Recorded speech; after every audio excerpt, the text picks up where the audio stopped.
Welcome, brothers and sisters. In our 52-week project, we are now on the last segment, the third of the fourth season. And you will see that these are the last four episodes of our 52-week project. Then God said, "Let us make man in our image, after our likeness. Let them have dominion over the fish of the sea, the birds of the air, and the cattle, and over all the wild animals, and all the creatures that crawl on the ground." God created man in his image. In the divine image, he created them. Male and female, he created them. God blessed them, saying, "Be fertile and multiply. Fill the earth and subdue it. Have dominion over the fish of the sea, the birds of the air, and all the living things that move on the earth." God also said, "See, I give you every seed-bearing plant all over the earth, and every tree that has seed-bearing fruit on it to be your food. And to all the animals of the land, all the birds of the air, and all the living creatures that crawl on the ground, I give all the green plants for food." And so it happened. God looked at everything he had made, and he found it very good. Evening came, and morning followed, the sixth day. Having heard how God made man in his likeness and image from our text from the first book, first chapter of the scriptures, today, more especially because of the COVID-19 pandemic, all the more we appreciate that we still have a job. There are many ways, of course, of calling a person who has a job.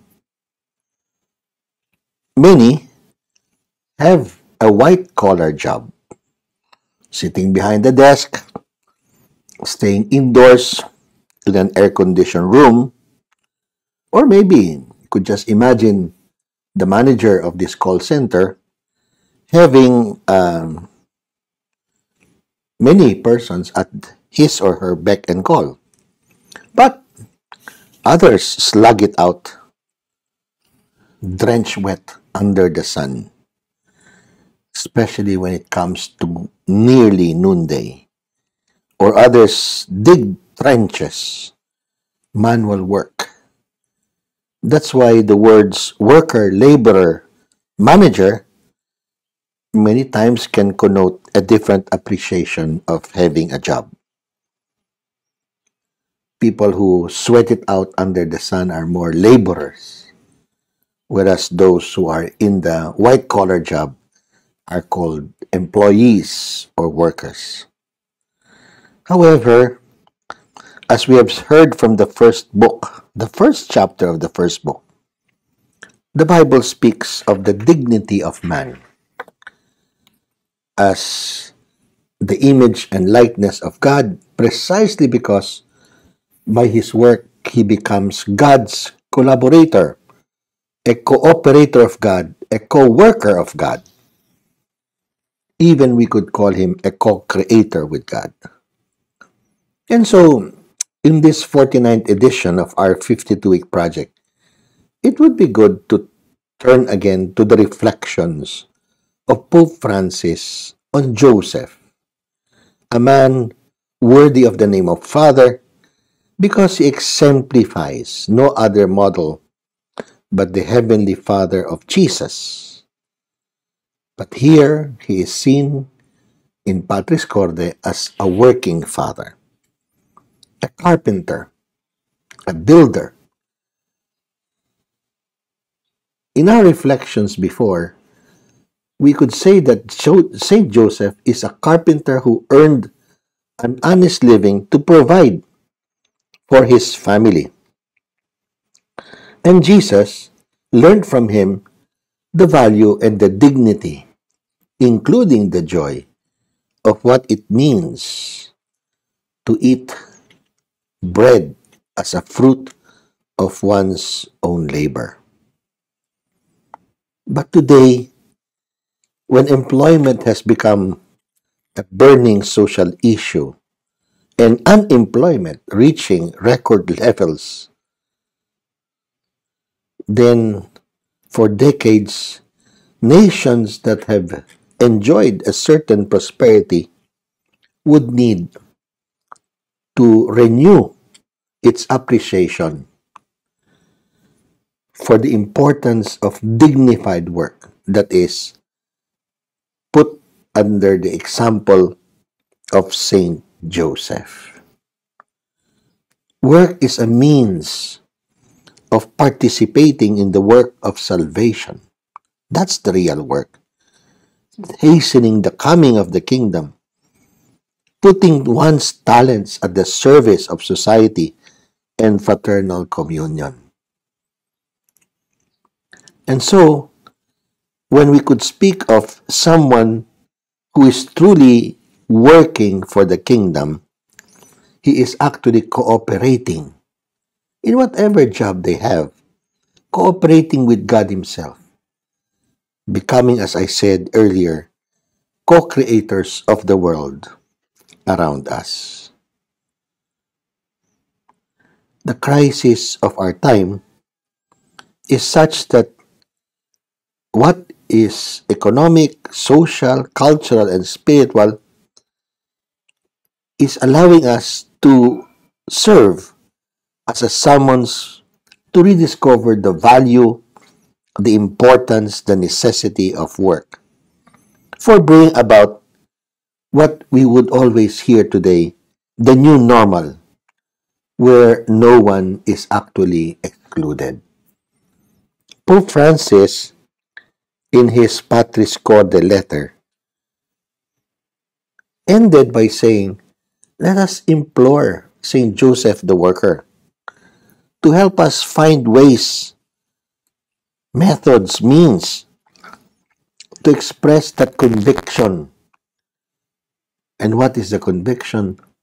No young person, no person at all for that matter, and no family should be without work.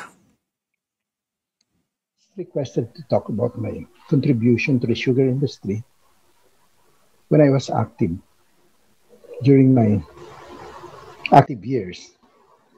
And basically, my my entry into the sugar industry started in 1998. This was after the Philippine government joined the World Trade Organization. And as you know, the objective of the World Trade Organization was to liberalize trade. In other words, the removal of the tariff barriers, the tariff structures, so that at least there will be a free movement of goods and services around the world. The concept really is, well, at least to allow the more efficient producers to produce the goods needed by the other countries. And the other countries will have to look for ways on how to improve their productivity and their efficiency and to cut down costs. So at that time, because of that participation of our government in WTO, the leaders of the industry was quite worried, primarily because primarily because the cost of production in the Philippines for sugar is higher as compared to other countries like Brazil, Thailand, Australia, and many other countries. And because of this situation and our proximity to Australia and Thailand, that would be that will pose a threat to the industry in the sense that if the tariff barriers were removed, then Thailand could easily export their sugar to the Philippines, and the Filipino sugar producers will have difficulty in competing with the prices being sold or prices of sugar being sold domestically. So that's why the leaders in the industry approached me in 1998 asking if I could help them prepare a plan that will make the sugar industry competitive. So I accepted the challenge. It was quite challenging and started forming the team. The team was made up of some people coming from the Sugar Regulatory Administration, the government, and some people from the private sector, together with some of the consultants that I used to work with when I was active in the consultancy business. We were able to complete the study in around 2000. And when we completed the study, we were asked, again by the leaders in the industry, to make that presentation to the various players in the industry in the different areas in the country. So we made a presentation of the result of the study in Negros, of course, Iloilo, Bukidnon in Mindanao, Davao, Cebu, and here in Manila for the sugar producing provinces of Pampanga, Batangas, and Tarlac. Anyway, there was a general acceptance, a result of our presentation, and a book was prepared. The study was converted, was printed, and distributed throughout the members of the industry. The next question was, how do we implement this master plan, this roadmap for the future of the sugar industry? So again, they asked me if I could head a foundation that they were going to form to be able to implement this study and define the future of the industry. Well, basically, at that time, the structure of the sugar industry was such that it was one of the most efficient fields in the agricultural sector. Sugar, basically, the leaders of the industry have formed what was called the Sugar Alliance at the time. And the Sugar Alliance was made up of the four biggest federation of sugar cane planters and the sugar millers. And basically, combined, they represented about 90% of the total industry. So there was harmony, there was unity in the decision making within the industry.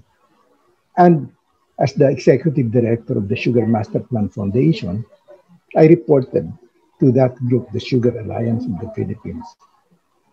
In addition to that, there were already existing structures, institutions within the industry, which have been formed long before this time. One of them is the Philippine Sugar Research Institute. This was a private sector-led group, which basically looked into the research requirement, the technical development requirements of the sugar industry. The main focus of this group was basically looking for the more efficient varieties, which could be used by the farmers to improve their productivity. Then there was the Sugar Industry Foundation, the Labor Group, the Social Action Group, etc., etc.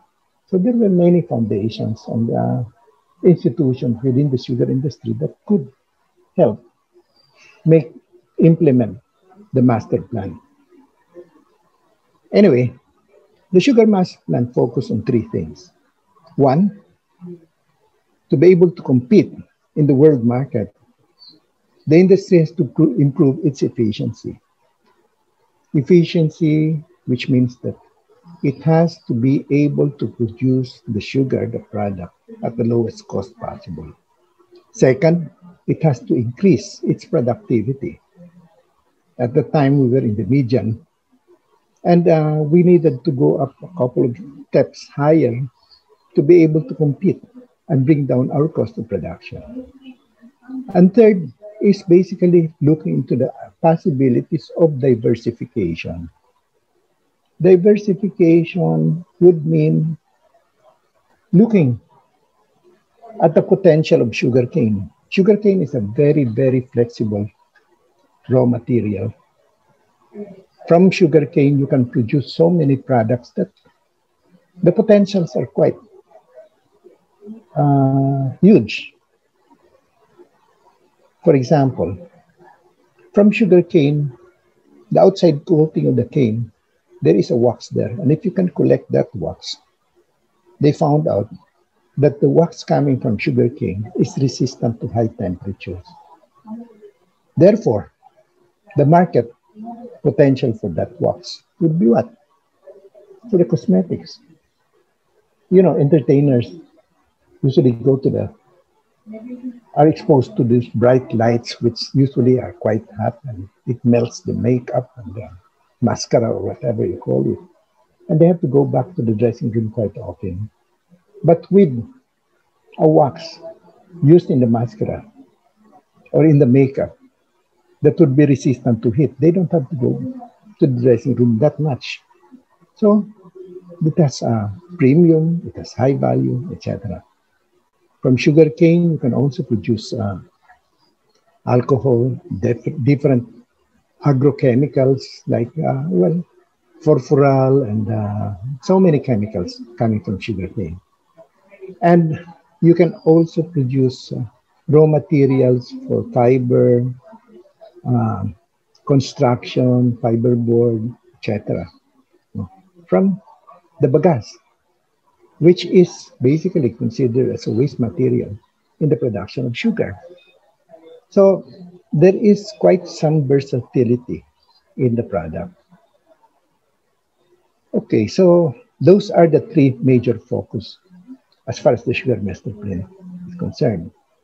Improving efficiency, increasing productivity, and diversification. Improving efficiency, maybe could consider the possibility of mechanization, increasing productivity the same. You know?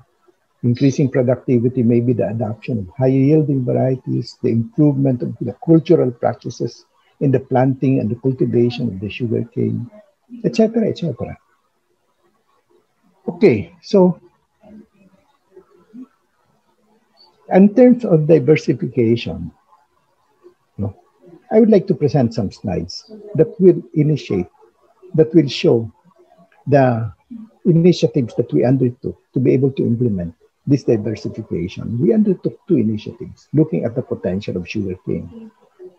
First is the use of sugarcane and its byproducts to produce ethanol, which is to be blended with gasoline. Second is the use of the waste materials like bagasse, the field trash, in as fuel for the boilers that will be used in the generation of power, electricity. So basically, here are the initiatives that we undertook. Okay, there were two things that we lobbied with Congress for passage into law. The first is the Biofuels Act of 2006. Well, we started the lobbying, of course, a couple of years before that. No? I think we started in 2002 or 2003 before it finally became a law in 2006. No? And the Renewable Energy Act of 2008. The Renewable Energy Act is the use. Well, it covers different sources of renewable energy, but our concern was really the biomass renewable energy portion. There was the solar, the wind power, the hydroelectric power. In fact, there was even the wave power, as part of the Renewable Energy Act of 2008. Both laws seek to promote accelerated development and utilization of fuels and power from renewable resources.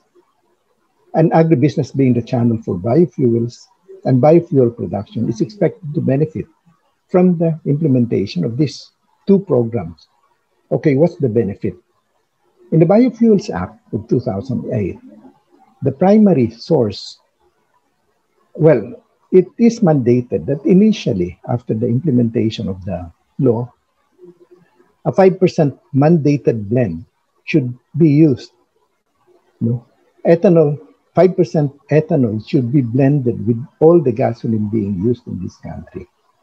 And that time, that would translate to more than 200 million liters of ethanol, given the fact that the consumption of gasoline in the country at the time was about 2.5 billion liters per year. So the ethanol requirement, given a five, no, about the consumption of gasoline is about 5 billion liters. And a 5% blend would mean about uh, two and a half, two and a half, 250 million liters of ethanol. What is the effect of this program to the economy? It means that there will be investments in the countryside for the establishment of distilleries. Because, of course, the distilleries will have to be located in the countryside, primarily because of the source of raw materials, which is basically molasses and sugarcane juice. So they cannot source it in the urban centers. At the same time, there was the concern about the waste being produced by these uh, distilleries. And it has to be located in the countryside to be able to dispose of this waste properly.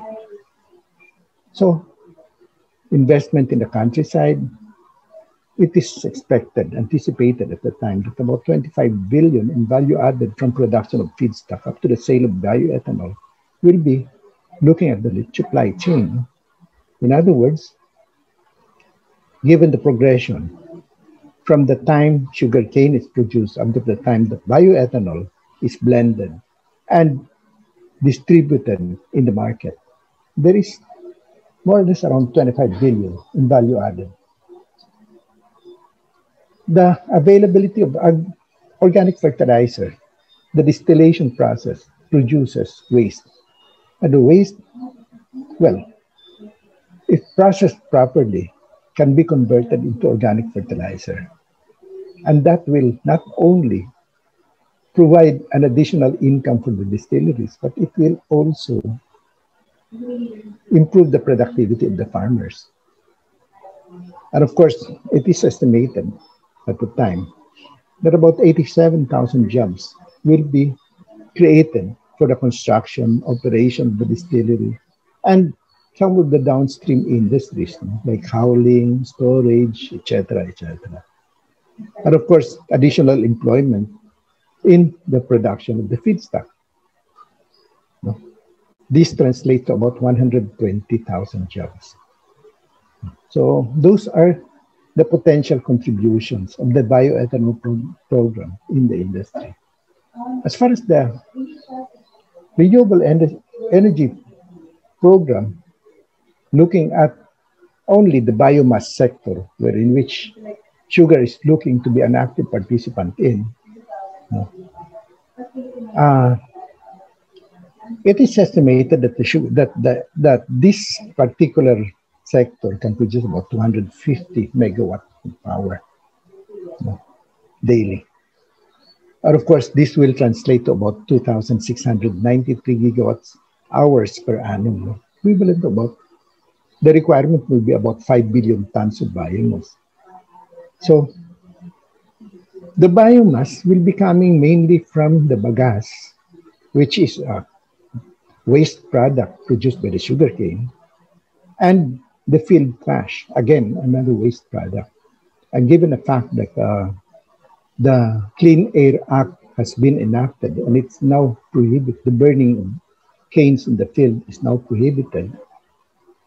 So this would be an alternative, not only to address the problem of waste in the field, but also to provide additional income, not only for the farmers, but also even for the farm workers who could gather the biomass and sell it to the renewable energy plants within the sugar mill.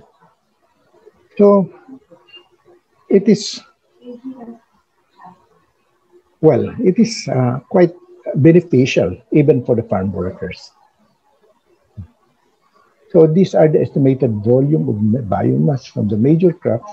For rice, no, we estimate about 16 million tons of biomass per annum. Coconut, 14.85, and sugarcane can produce about 22 million tons per annum. So, well, the benefits coming from the use of the biomass to produce power in a cogeneration program will, of course, another increase in investments in the countryside. Biomass facilities will be installed where the fuel is. Estimated value added to agriculture from the utilization of agricultural residues is about 7 billion pesos a year. And it will provide additional income for the rural folks and results in increased purchasing power. And of course, in the end, both the bioethanol program and the renewable energy program, you know, is expected to generate employment, translating into about 78,000 jobs to construct the power plants, 4,000 jobs for plant operation, 7,000 jobs for feedstock supply chain, and 6,000 jobs in the cultivation of energy crops. So basically, those are the policy issues. And in the end, being part of the sugar industry in terms of the implementation, providing, my role was really to provide the policy environment that will encourage investment. I did have some contact with the farmers, with the workers, with the laborers, to be able to consult with them as to what the needs were.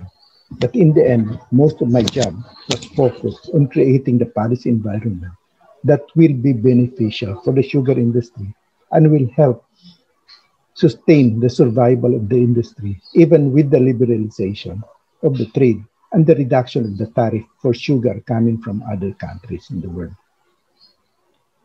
But beyond this, I would like to talk about another initiative which my wife and I, my wife Agnes and I undertook, no, when we transferred our family from Davao to Manila.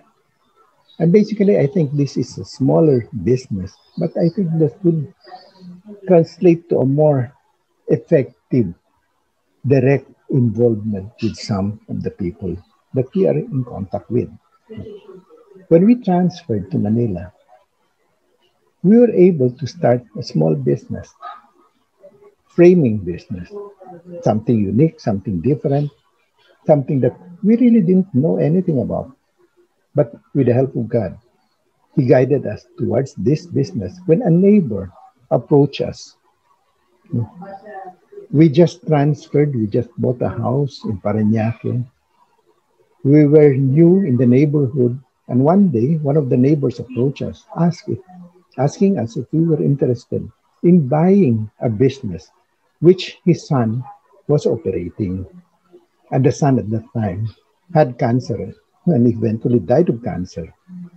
And since he was old, he didn't want to run the business. He was asking us, are you interested in buying the business? My wife and I talked about it and decided, oh, why not we give it a try? Since our children were still small, and when we were in Davao, my wife used to work as a controller in one company.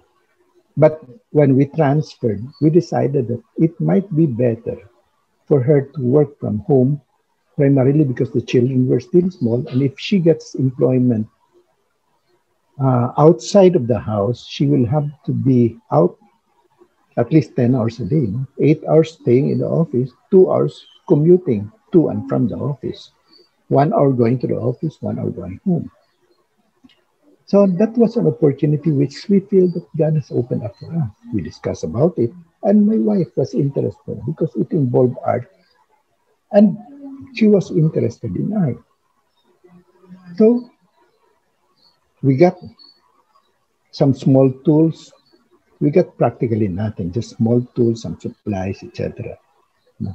But again, we were fortunate that God has led us to one worker who used to work for that neighbor.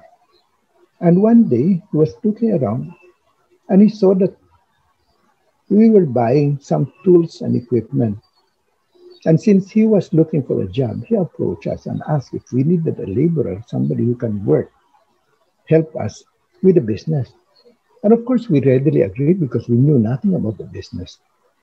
And he was a good framer. He started doing carpentry work, he started doing framing, preparing the pictures, preparing, etc. You know. And that's how the business started. And slowly, the business grew. You know. Eventually, we now have about 15 workers, still small, but basically, it's quite well. It's quite beneficial, no? In terms of it's an active business. We're happy with that. We're not looking towards a big time business. And the 15 people that we have with us, even the first one who started working for us, joined us and worked for us for 32 years, until he retired recently. The others joined us. They were still single. Eventually, they got married, had their own families, had children, and one of them even have two grandchildren. So, and most of the people who worked with us stayed with us, and our labor turnover was really very minimal. And well, we tried to give them the reasonable wage.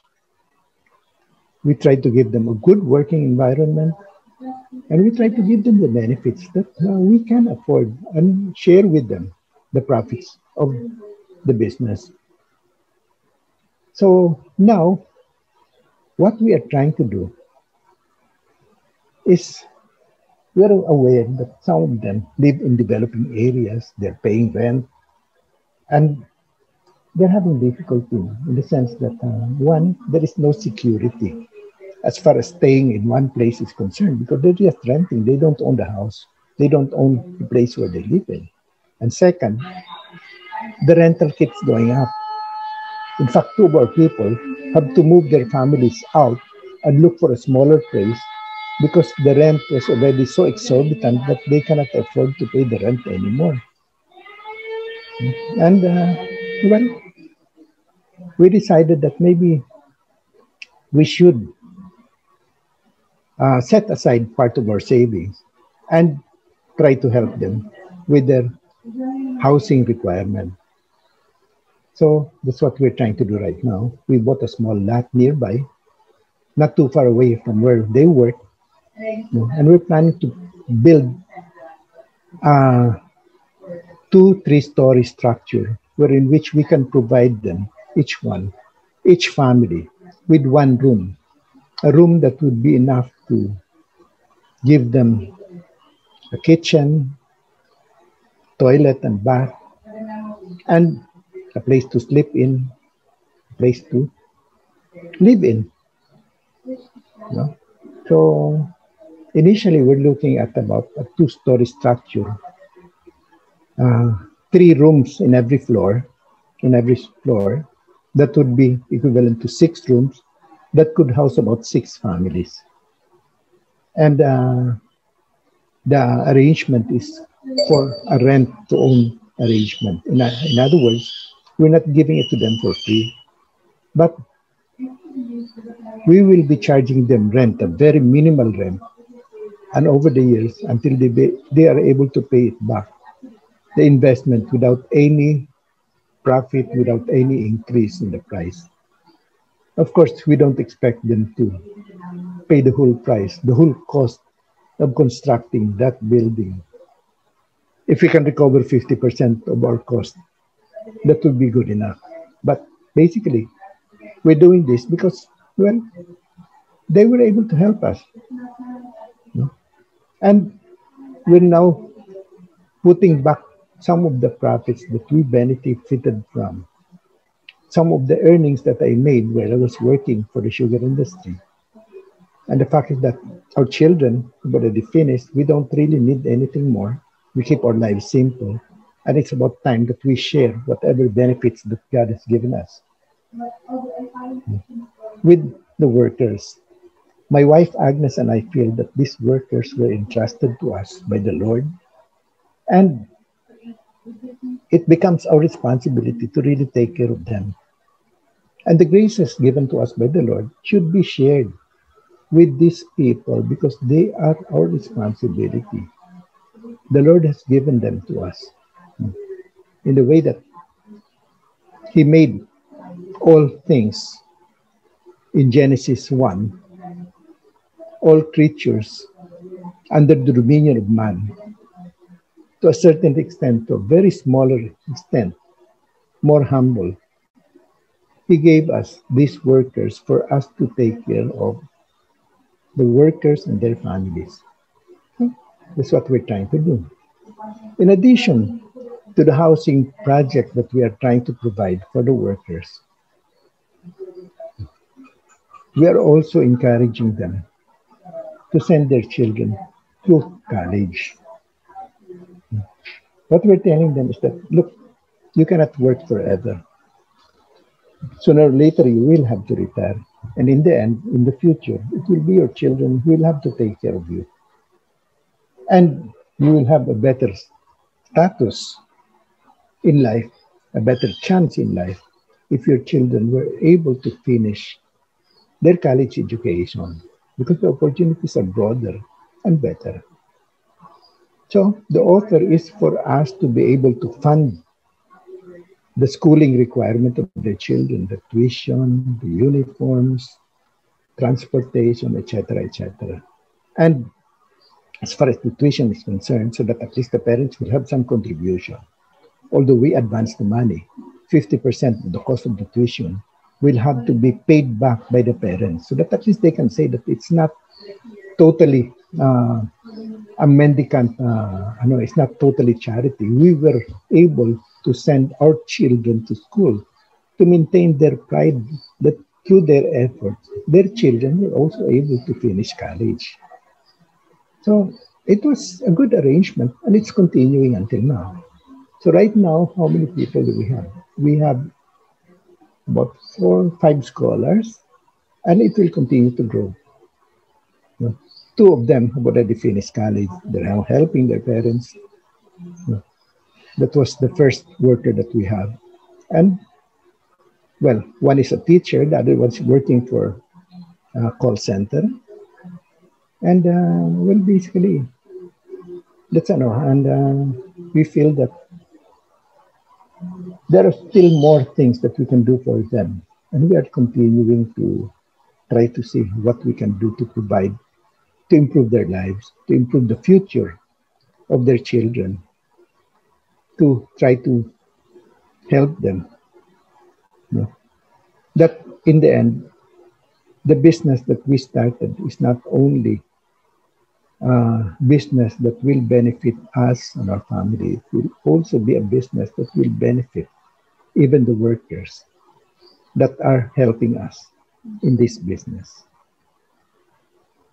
So thank God for all the graces that you have given us. Thank God for all the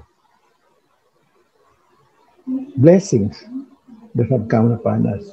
And thank God for the responsibility that you place upon us and our capacity to be able to help these people.